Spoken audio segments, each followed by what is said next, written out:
کاش ایسے کریں, یہ مشکل کام ہے ویسے اگر اس طرح کا ہو جائے. اب دیکھیں ایک شیعہ عالم اتنی بڑی کانفرنس ہر سال کرواتے ہیں جواد نقوی صاحب, اور وہ دیوبند کے بڑے علماء کو بلاتے ہیں اور اہل حدیث کے علماء کو, آپ کے والد صاحب بھی جاتے ہیں وہاں پہ, اور بریلویوں کی طرف سے بھی ڈاکٹر تعلق قادری صاحب ان کے نمائندے جاتے ہیں.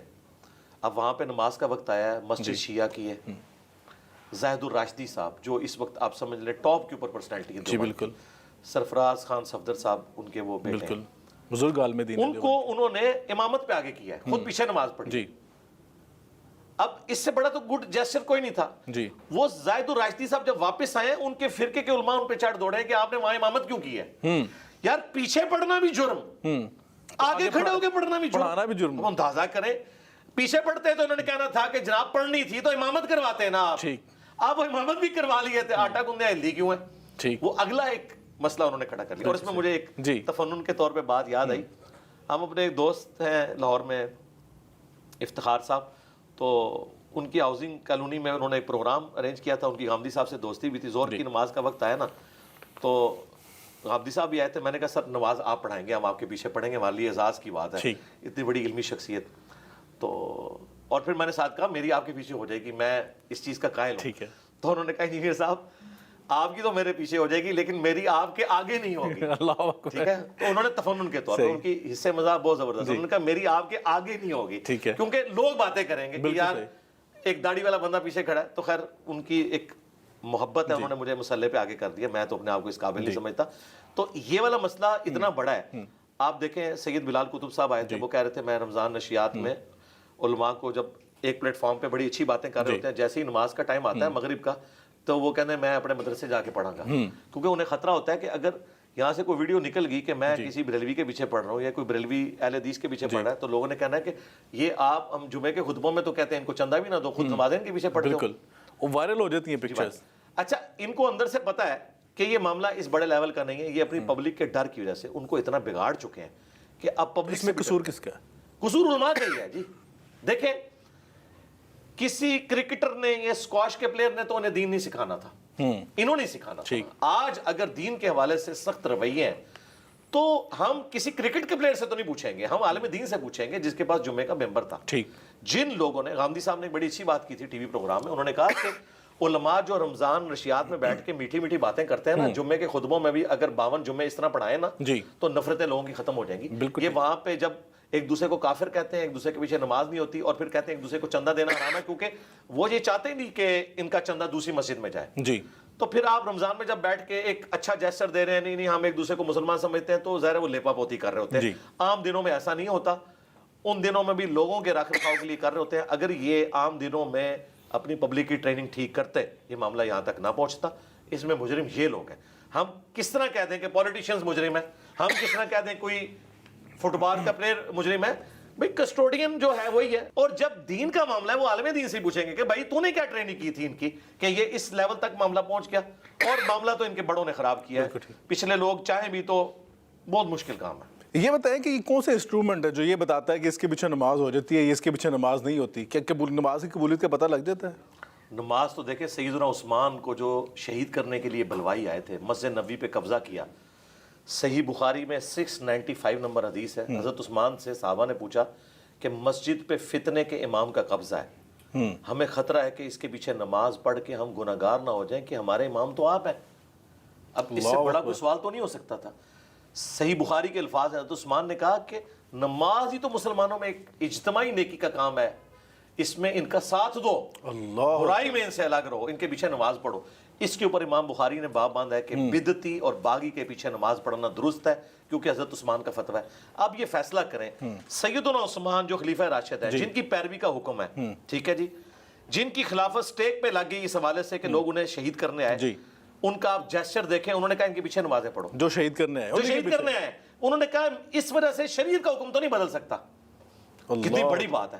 عبداللہ ابن عمر کے بارے میں سنن کبریٰ البیہقی میں آتا ہے, وہ خوارج کے پیچھے بھی نماز پڑھتے تھے, اور وہ کہتے تھے جب خوارج ہمیں مسلمانوں کے قتل پہ بلائیں گے نا, ہم ان کا ساتھ نہیں دیں گے. ہاں جب یہ حی علی الصلاح حی علی الفلاح کہیں گے, ہم ان کے پیچھے نمازیں بھی پڑھیں گے, ان کے سلام کا جواب بھی دیں گے, برائی کے کاموں میں الگ رہیں گے, اچھائی کے کاموں میں ان کا ساتھ دیں گے. بالکل ٹھیک. اور صحیح بخاری میں ایک حدیث ہے 694, حضرت ابو ہریرہ کو نبی علیہ السلام نے فرمایا ابو ہریرہ ان قریب ایسے امام آئیں گے جو تمہیں غلط نمازیں پڑھائیں گے، تم ان کے پیچھے نماز پڑھ لینا، ان کی غلطی کا وبال ان پہ ہوگا، اللہ تمہاری نماز ہو رہے گی۔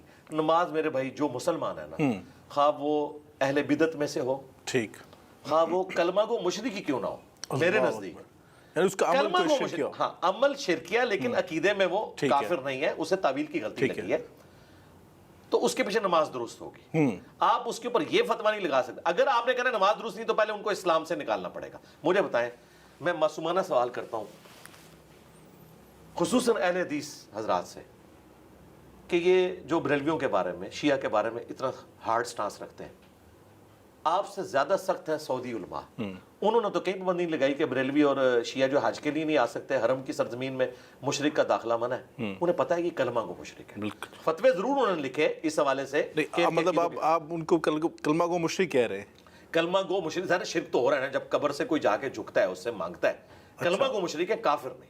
ٹھیک، یہ فرق یاد رکھیں۔ اچھا، اب دوسری طرف میں بریلویوں سے بھی کہتا ہوں، آپ تو کل تک ہمیں کہتے تھے کہ اللہ کے حکم کے بغیر پرندہ بھی پر نہیں مار سکتا۔ جی، حرمین شریفین میں اگر نجدی علماء یا اہل حدیث سلفی علماء اس وقت امامت کروا رہے ہیں، جی، آپ لوگ یہ کیوں فتویٰ دے رہے ہیں ان کے پیچھے نماز نہیں ہوتی ہے؟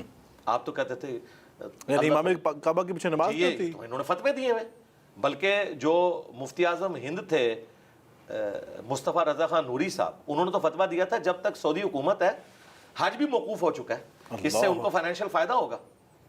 اب ان کو نہیں پتا کہ بھائی 400 سال آپ نے بھی 4 مسلح ڈال کے رکھے ہیں حرم کے اندر۔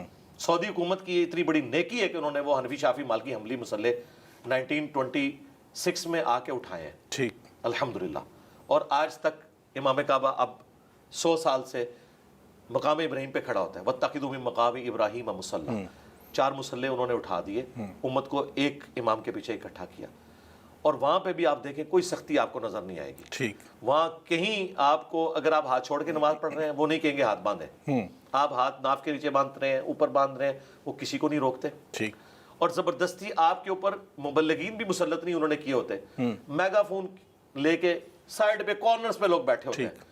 یہاں حرمین آج آپ حوالے کریں پاکستان کے مولویوں کے، انہوں نے ایک سینٹرل ساؤنڈ سسٹم جو ہے نا وہ نماز والا، اس میں لا کے سب سے سخت مولوی اپنے آپ بٹھانا ہے، اور اس نے پرکشے اڑا کے رکھ دینے ہیں دوسروں کے کہ یار یہ تو ہے ہی سارے کافر۔ اللہ اکبر۔ تو یہ جو رویے ہیں نا جی، یہ انتہائی تلخ رویے، بالکل ٹھیک ہے۔ نماز سب کے پیچھے پڑے۔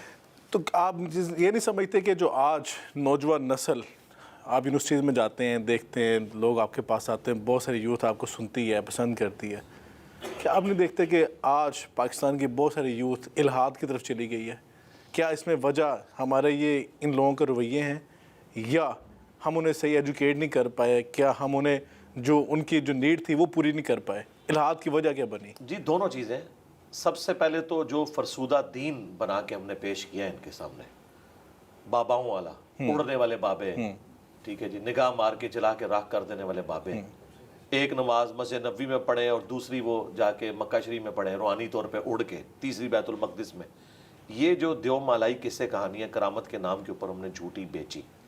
کرامت اپنی اصل میں ثابت ہے، لیکن اس طرح کی کرامت پیش کرنا، یعنی آپ کرامت کے قائل ہیں؟ جی کرامت کا جو انکاری ہے وہ تو کافر ہے۔ ٹھیک، کرامت کو ماننا فرض ہے، لیکن وہ کرامت کی شکل بھی ہونا۔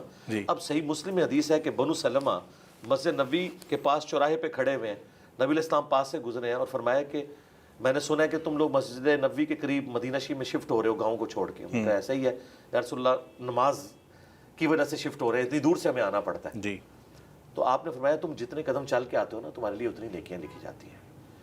تو وہ واپس چلے گئے اپنے گاؤں میں۔ اب حضور نے یہ کیوں نہیں کہا کہ بعد میں تو اولیاء اڑ کے آئیں گے، تو اگر پاؤں سے تھک جاتے ہو تو اڑ کے آ جایا کرو۔ نبی علیہ السلام آلموسٹ 11 سال مدینہ شریف رہے ہیں، آپ نے کبھی کوئی نماز مکے آ کے نہیں پڑھی، روحانی طور پہ وہیں پڑھی ہے۔